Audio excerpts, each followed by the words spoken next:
Today, I noticed that Emotiva released a new line of speakers, and just thought I'd recap, some quick thoughts I had on them. As of right now, just for some context, the speakers were just announced earlier today. Emotiva is taking some pre-orders. However, as far as I'm aware, no units have been sent out to reviewers or to any customers. So no one really on the outside has their hands on it. So this is purely just my initial thoughts, just looking at the speaker designs and the specs that they've given us. I don't have any insider knowledge on the speakers. Just recording some off-the-hand first impressions I have on these new speakers and their new designs.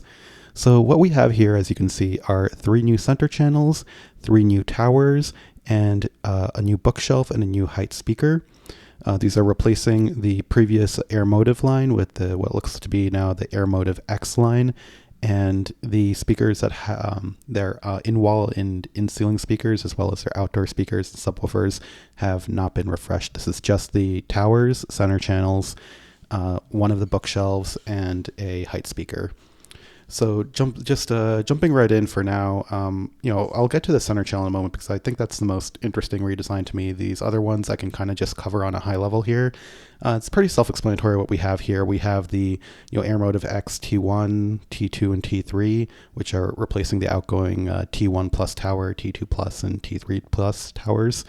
And as you can see, these prices have gone up quite a bit. It's $1,000 a pair for the for the XT1, whereas if I jump into the Wayback Machine to look at Emotiva's old prices on their old models, the Wayback Machine, they didn't archive the pictures here, but you can see at one point, the T2, the T1 Plus towers, they were $500 a pair.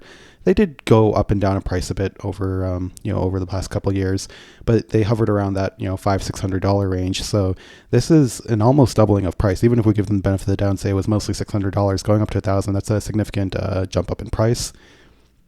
Although it looks to have an additional woofer there. So, there's maybe things that added to, increase in costs there. And then similarly, these larger towers have gone up in price. Similar to center channels, their entry-level center channel used to be $300. Now it's $400. Now you have $600 or $900 for the more expensive centers. So they go up in increments, from there. And the most striking thing to me about these center channels and the towers is that they moved away from, if we have a picture of their old design, this is actually even a generation older than the Plus models. This is like the original T2 and C2, C1 center channel. It's not even the C1 Plus, but they had the similar very angular designs along the baffle here.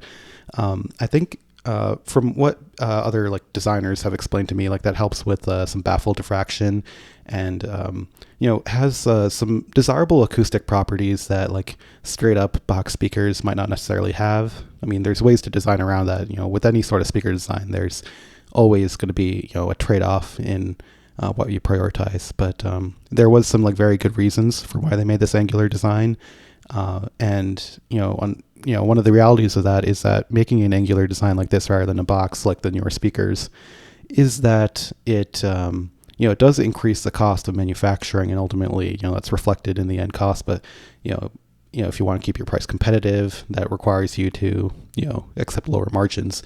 Whereas this more traditional 90-degree angles box design, much cheaper to manufacture. Each side is just a single sheet of MDF. You don't need to build those angles and manufacture that, use multiple pieces, multiple seam points, stuff like that. So these, I am just saying off the top of my head, these look much simpler to manufacture than the old ones. And I don't want to necessarily say they're an inferior design, definitely a much more affordable design to manufacture en masse. But there's trade-offs being made there. They don't have that angled baffle anymore, and they might have figured out a way to design around that. So, I don't have any insider information on that right now. We'll have to wait for, ideally someone like ASR, Audio Science Review, or Aaron's Audio Corner, or perhaps even Audioholics to get in units, review them, measure them, and see what they have to say on that topic. But just in general, looks like, from a marketing perspective as well, oftentimes there's issues. I'll get into this later with the center channels. There's things that speaker designers would like to do because it has an acoustic benefit to it, and they think it's a better design from a sound perspective, but they know that customers aren't going to buy it. Marketing will come along and tell them customers prefer X. They think that Y is goofy, so they're not going to buy it, even if there is some deep-seated acoustical engineering reason for why you'd want to design a speaker a certain way. So I suspect that also had something to do with them leaving behind this very angular design here. Is that it's I mean, I always thought it was a pretty cool design. It is a bit more funky and out there though. So something like this traditional box design is a much more conservative, much more safe option. Although one thing I do appreciate here is that the old speakers here, actually, let's just double check because this isn't the immediate predecessor, but like if we look at the Emotiva B2 Plus bookshelf speaker here, so these actually did have magnetic grills. It wasn't a peg and socket here. So that's interesting. I thought a couple of the models are pegs and sockets, but yeah, no, it looks like they were all magnetic grills, which, that was nice on the old ones. All the new ones looks like they're all magnetic grills as well. There's no ball and socket, the only exception being the height speaker here. This one uses a ball and socket design to attach to the grill. That's understandable considering it's a height speaker. You're not going to necessarily be highly visible. So if it's up at the top of your wall, you want to hide it away, stick the grill on there, it doesn't matter. And also, again, there's a cost trade-off here. Like a ball and socket is a fraction of the price of doing like grills that attach magnetically. So much simpler, much cheaper price to implement, method of implementing a grill. So the fact that this is $400, the cheapest speaker in the lineup, the next cheapest option, the XC1 Center, that's also $400, but that's a single speaker versus a pair. So this is literally half the price of the next speaker up in their lineup. So I don't blame them at all for trying to cost optimize here and do the whole peg and socket design for the grill rather than a magnetic grill like the entire rest of the design. But all the speakers that are at eye level now, magnetic grills. So if you take the grill off, you don't see those like annoying little holes there. Great, love that. But aside from that, as I said, all the speakers are now box cabinets. They're all made of HDF now, high density fiberboard. I think the previous generation was medium density MDF. And MDF is pretty much par for the course. It's kind of the default for speaker cabinet material. You'll see some other speakers. I know Arendal, Monolith, they market themselves on the fact that they use high density fiberboard, HDF cabinets rather than MDF. It's heavier, it's denser. They claim that it cuts down on cabinet resonances. I've spoken to a couple of speaker designers about this in the past. They do think that there is some validity to it. Like, yeah, with denser material, more inert material, you will cut down on certain types of resonances, but you might actually run the risk of exacerbating others. As I said, for everything, there's a trade-off. Their general opinion is that it's not the most important thing in the world to be using HDF. Like an MDF cabinet, like if you design the speaker properly, you shouldn't have audible resonance issues from an MDF cabinet. But, sometimes with speaker designers, they might, necessarily feel like there's a particular reason they might have done it, or it might have just been like a decision that marketing made that this is something that we can really pitch to consumers that we use in MDF. We use high density rather than medium density. That conveys a certain amount of quality and weight to it that, it's easy to convey to people, or it could be a legitimate engineering reason for why they used HDF. Like, as I said, I'm waiting for the measurements, same as you guys. But just wanted to point out that that's another difference there. They're moving to HDF, same as some other folks out there. I don't really have too much to say about the towers or bookshelves here, aside from the fact that they have a B2 bookshelf. I assume they're going to be releasing a smaller B1 soon. This is the one with the B2 has a 6.5 inch woofer.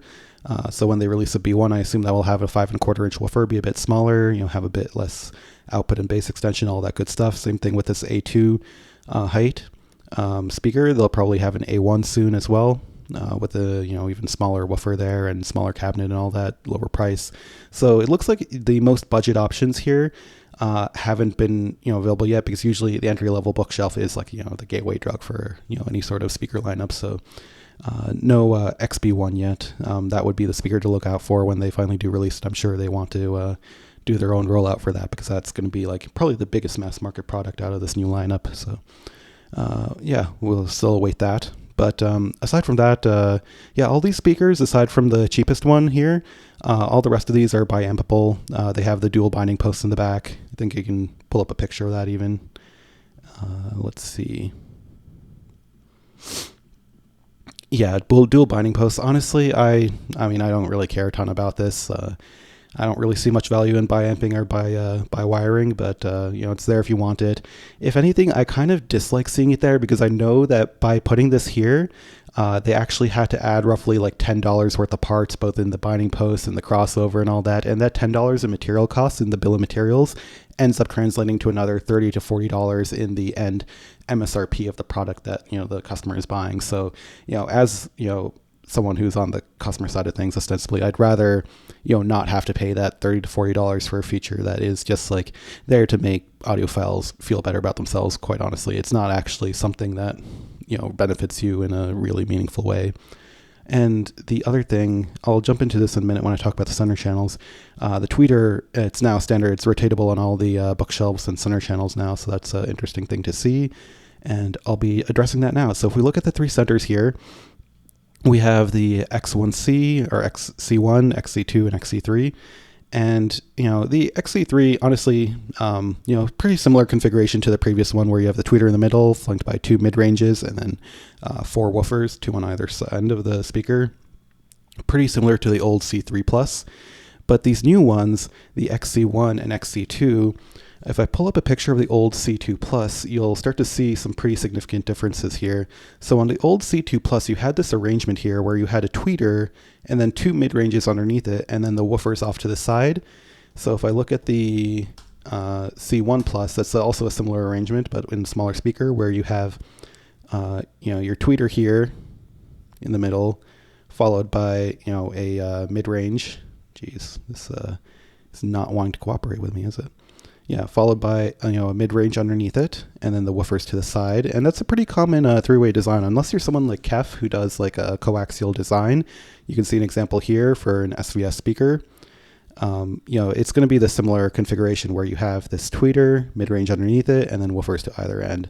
So if we go back to the new designs, that's not what they're doing here anymore. What they have now is a tweeter and the mid-range right next to each other on either end. And then you have the woofer on either side of this. So that opens up some interesting issues. Usually when you see a tweeter and the the mid-range right next to each other like that, that can lead to some interesting design challenges. Like this is just not loving this right now.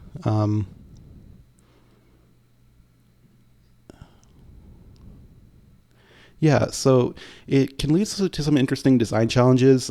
Your off-axis time arrival between the frequencies that the tweeter and that the mid-range driver play won't be time aligned anymore, and it gets worse the further off angle you are. If you're dead on axis with the speaker, there's no issue whatsoever with putting the tweeter next to the woofer. Once you get off to the sides more than about like 20 degrees, you'll start to get some time arrival issues, some phase cancellation, and just some issues at the crossover point between those two drivers. And there are ways to design around that. For example, what we have here, the Ascend Acoustics Sierra EX2, V2, it has like the mid woofer right next to the tweeter. And this company, they put a lot of work into, they invested in a Clipple, did a lot of work into optimizing their crossover design to make sure that these two drivers, even though they're side by side, mate together properly. And, you can see here, its horizontal dispersion is very even as you get off axis, phase and impedance looks good. But over here, you see, it's off axis out to 30 degrees, even more so. Like you're getting, very little deviation in that crossover point. You do have some as you get out to 30 degrees, but it's like you're looking at 1.5 dB. Like it's barely at the edge of noticeable. Whereas some other designs I've seen have not done this nearly as well. So it's all down to the crossover design, whether you can compensate for this, rather unusual design of them being side by side. So here's a question. I'm curious why they did this. I have a couple theories. Maybe, maybe some of this will be borne out in the measurements when they do come out. But it's, the clear advantage here is that, they even show this in the picture. If you go over here, the tweeter is now rotatable in all of the models, so you can align this vertically as well. So you just flip the tweeter 90 degrees, and then you flip the speaker 90 degrees, and you have a vertical speaker. You have a WTMW arrangement. So that's, woofer, tweeter, mid, woofer. So, you can use this vertically or horizontally. You just need to rotate the tweeter and then stand the speaker up on its end. So it allows you to market the speaker as, being a, horizontal center or a monitor speaker, throw it behind a screen. You have a LCR arrangement. Just allows for more versatility there. And then the other thing that I don't think it occurs to people outside too much, but this is something that the marketing departments of these speaker companies think about all the time, is that the way customers decide on how to buy speakers, when it comes to center channels in particular, even though it's arguably the most important speaker in home theater, customers, they hate the idea of a center channel, really. they want it to be as small, inintrusive, and out of the way as possible. Like, it's kind of absurd how often I'll see people have these like massive full range towers and then just this itty bitty rinky dink center that they just picked up whatever they happen to have, then fit in the area and threw it in there. So when people decide, well, enthusiasts are always going to find a way to make a good center channel fit. But when normal, more mainstream people look for center channels, they don't find a good speaker for the center channel and then figure out a way to make it fit in their setup, whether it's like raising the mount on their TV or finding a regular console that it fits in. They don't do any of that. What they do is they measure out the space they have for the center channel in their existing setup. They don't change anything about like where the TV or the consoles were located. They're like, okay, I have 8 inches of height here. And then they'll find a center channel and they'll filter by what's below 8 inches of height, and they'll buy that, or whatever it is, like 6 inches of height or 5 inches of height. So you'll end up with super slim center channels that are super popular and sell really well because they fit in the area that customers want, even though they are, at the end of the day, pretty crappy speakers. And oftentimes you can't find a decent center channel that's under 8 inches in height. That tends to be pretty rare. So I think that was probably pretty important to Emotiva, as they did market research and product development, is making a center channel that got a little bit slimmer than their existing one. Because if you look at the C1 Plus, it was a pretty tall center channel, I think, all things considered. Yeah, it was actually not terribly bad. It was 7 3/4 inches high. But then when you look at the new one, well, that's the C2.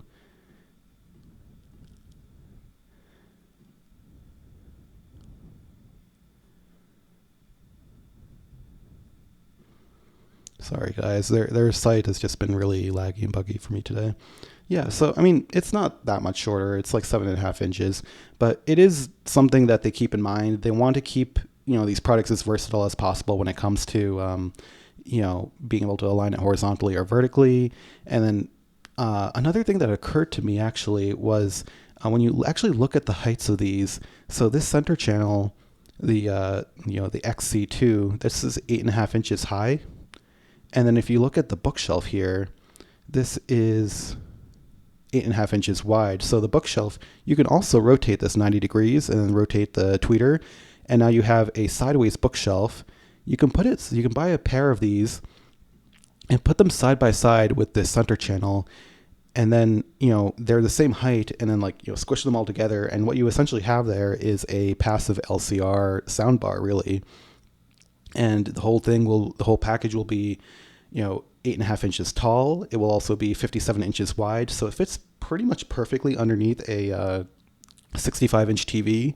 Or, if you have anything larger than that, then the TV is going to be a bit larger off the sides, but it's fine as long as it's a 65-inch TV or larger, which, most people are buying that size or larger these days. You have a certain channel that fits perfectly underneath there. So, you have some product synergy there that you couldn't necessarily do with the old designs, because this is a more box consistent design. You can put all the speakers right next to each other. It looks like a single clean piece. And all of a sudden now you have, arguably a pretty incredible soundbar, all things considered. You have something that, will definitely sound better than, any sort of active soundbar out there, whether it's a Sonos unit or one of the Samsung Q Symphony soundbars. This will definitely give them a run for their money. You would, however, need to account for the cost of an AVR and the complexity that comes with that. But that was a consideration, I'm sure, that they had somewhere in their marketing, that they do want to probably create solutions that allow for greater flexibility in living room setups, not necessarily the whole traditional speaker design, but something that as long as you allow for this flexibility of horizontal and vertical, you can do things like this horizontal LCR soundbar, or do something like taking a center channel and propping it up vertically to go behind an acoustically transparent screen, just maximizing the potential there. So just some interesting use cases I saw and came across. And also now all of the center channels are, rear ported. I think the original C1 Plus was not. So that's all rear ported now. And That should help a bit with the output and base extension. And if you need to put it up against a wall, then plug those rear ports. So interesting to see. Always, it's nice to have that option at least. A lot of center channels are sealed by default, which is probably a good design practice to kind of make them idiot proof, because most people will just stick them inside of a cubby or against a wall without plugging the port. So it's better to just take that port out, make it a sealed design that gives people maximum flexibility and doesn't put the onus on them to optimize their speaker.